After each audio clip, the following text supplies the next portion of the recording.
up, guys? Welcome back to the channel, or to the channel. We've gotten a couple extra followers there, a couple extra subscribers here on the old YouTube channel, and I appreciate all of you. I think we're at like 101, 102 now. That's pretty freaking awesome. We finally broke that 100 mark. Back out in the garage today, and got a few things to do actually. So I don't know, as y'all seen some of my last videos, it's snowing outside. It's pretty nasty, so it's time to get into this.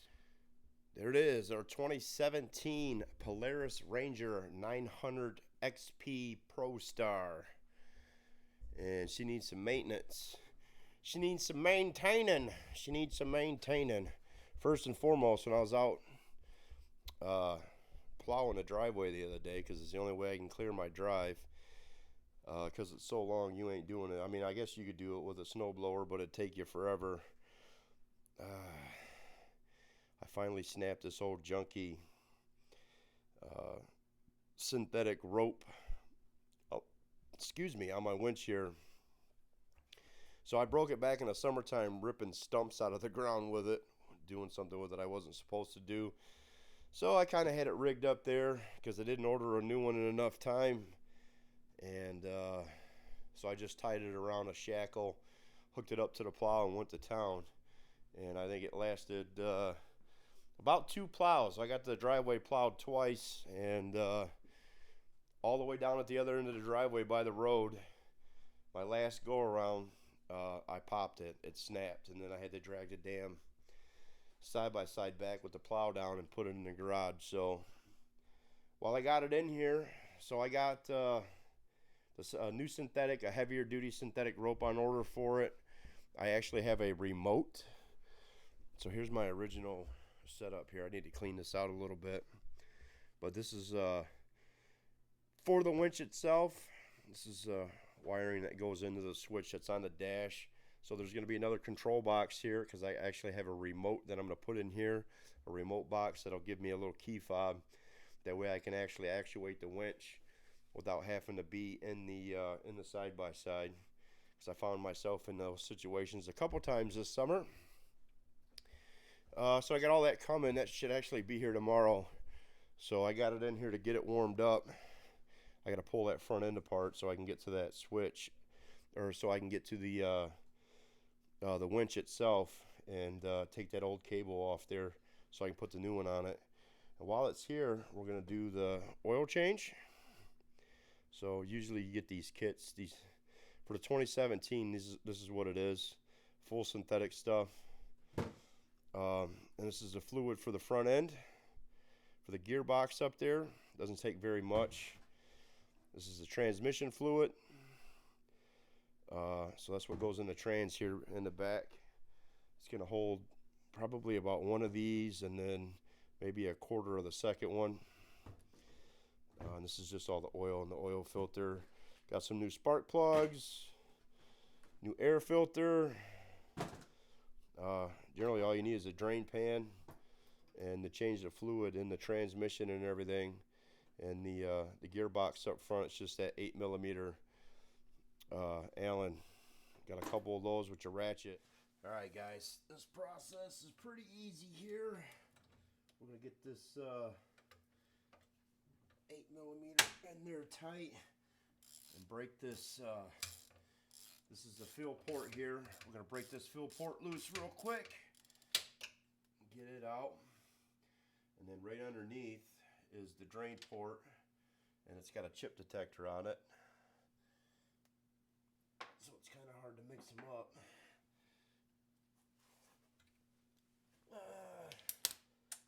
Ooh, there's a nut off something. I don't know what the.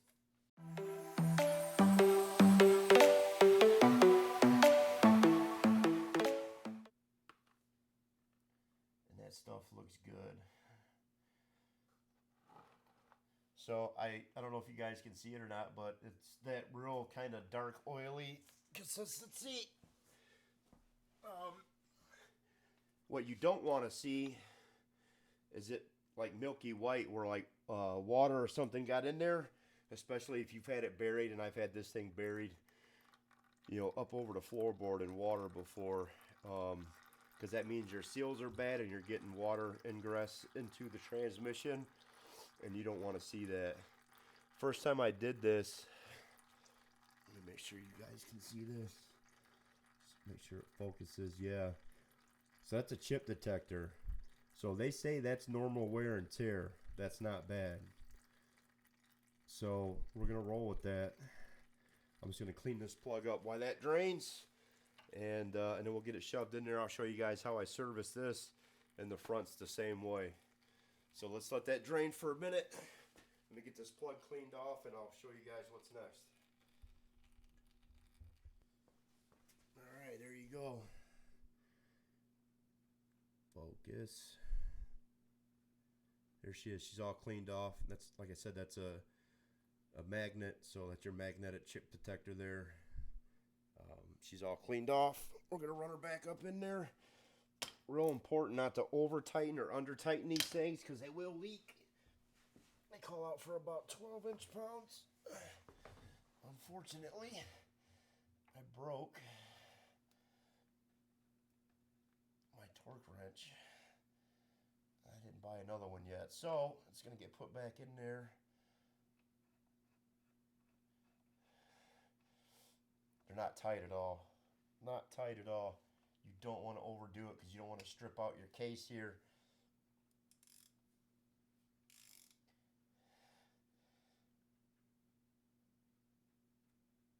That's it. All right.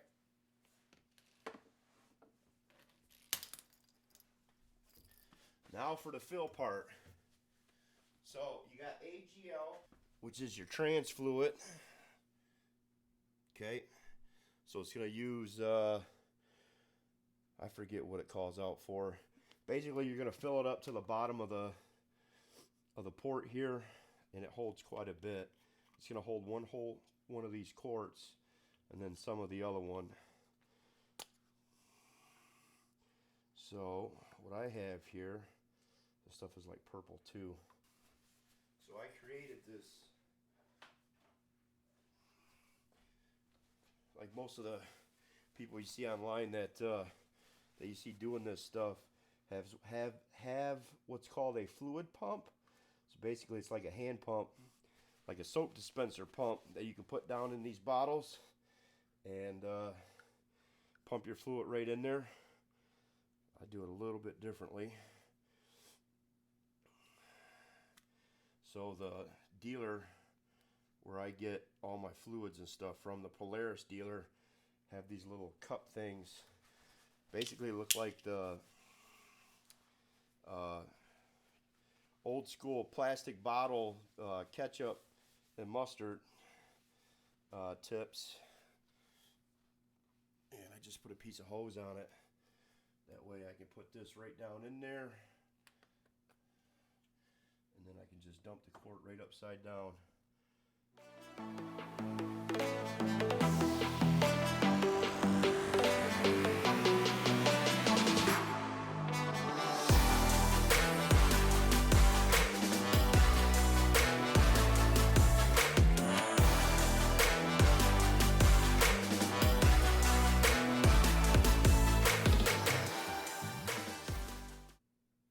That's it.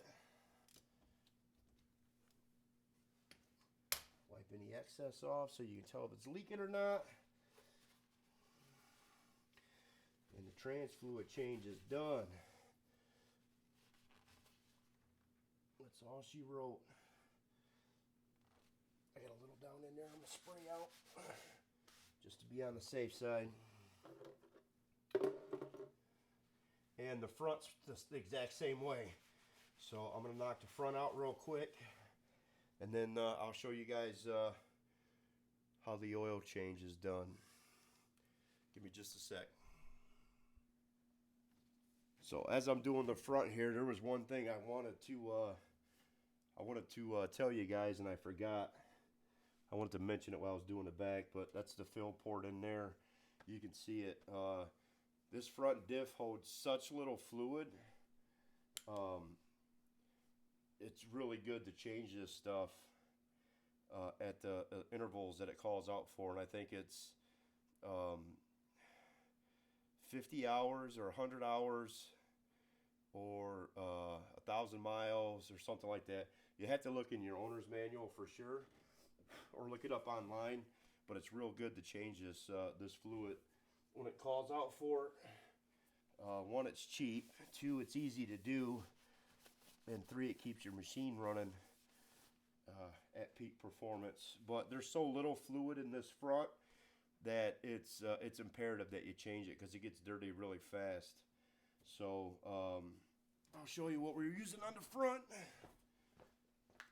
So I got the same setup, same cap, same hose. I mean, this is a different one. I'm not going to cross-contaminate the fluids, even though they say it's not really that big of a deal. But the front takes DDF, demand drive fluid. The back takes AGL. All right, so they're not the same, and you want to make sure you're putting the right stuff where it goes, obviously. All right, let me get this serviced, and we'll move on to the oil. All right, guys, moving on to the oil. So the oil is pretty simple in itself. Obviously, most oil changes are. Your dipstick's down here. We'll kind of pop that out. I removed some parts over here on this other side so you can actually get to the oil filter itself because it's kind of crammed in here. So your spark plug wire is here. So this is, I'm on the driver's side. So the top is a driver and the bottom coming off there is a passenger. I loosened this clip up here already so we can kind of pull this bad boy out of the way. And I got an air cleaner and plugs for it too. But there's your oil filter right there. You can see it down there. And it makes it a lot easier to spin that bad boy off and spin the new one on. With that stuff out of your way, you make a little bit less of a mess.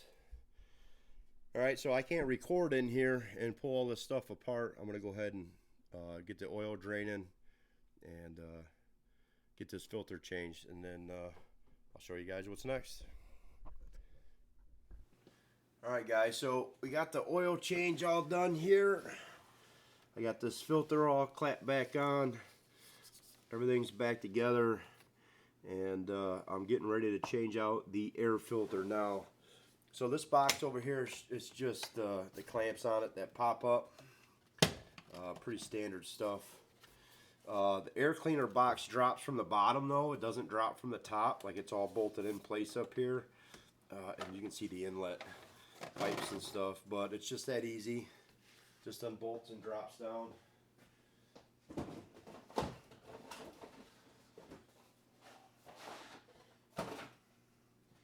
Then you grab your brand new air filter, plop it down in the box there. Make sure all your latches are pulled out so it actually fits in there the way that it's supposed to. These things suck a little bit because it's so tight in here. Come on. And then just clamp the box back down. Easy as that. It'll all seal right back into place. And we got one over here. And I don't think we had any on the sides. And there you go, air filter's done. And the last thing I got to do is the spark plugs here. Keep it in mind, top here goes to the left side, bottom, the longer one runs over to the right. We'll pop those spark plugs out.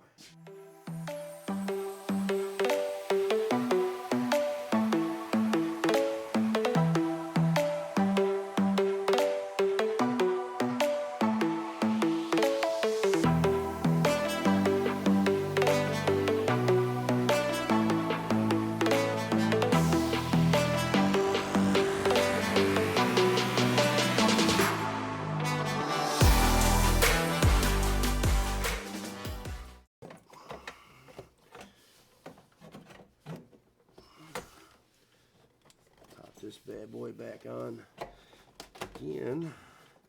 There we go. That's where I want the clamp.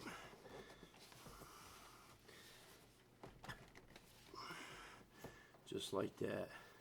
And then your plug wires sit right on top of this. Clamp into place. Slide right down.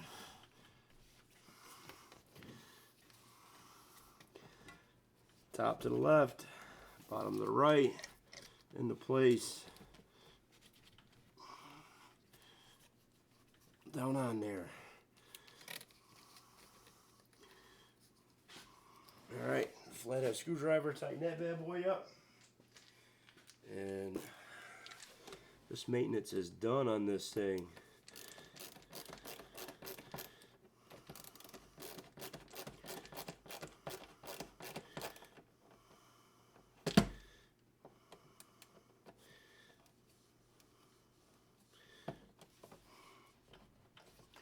All right, that's it. That's all she wrote. Good to go. All the parts are changed out. So we got the plugs, change the oil, the filter, the oil and the oil filter, the air filter, transmission fluid, and the gear fluid up front. All fresh stuff. So she should fire right up.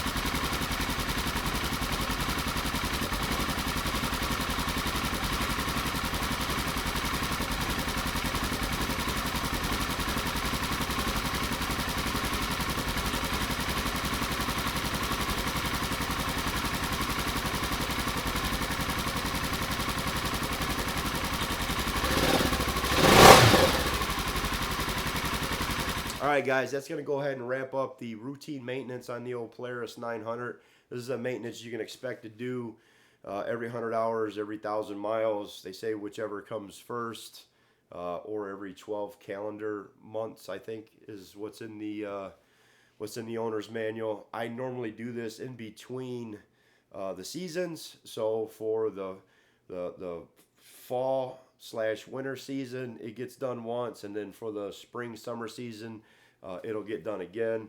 But this thing sees a pretty heavy workload in the wintertime because it has a plow on it, and I plow with it. So depending on how bad the winter season is we have and how much snow we see, will depend on, you know, if I do this again come springtime. Usually I do about $150 for all the fluids and everything you see here, and I would much rather have nice clean fluids in here and keep the machine running the way that it's supposed to versus having any kind of issues with it. So yeah, so come springtime I'll do this again most likely, and then we'll go from there. If you guys got any questions on what I did here, you can always leave them down in the comments. As always, I appreciate all the likes and the thumbs up that y'all give me.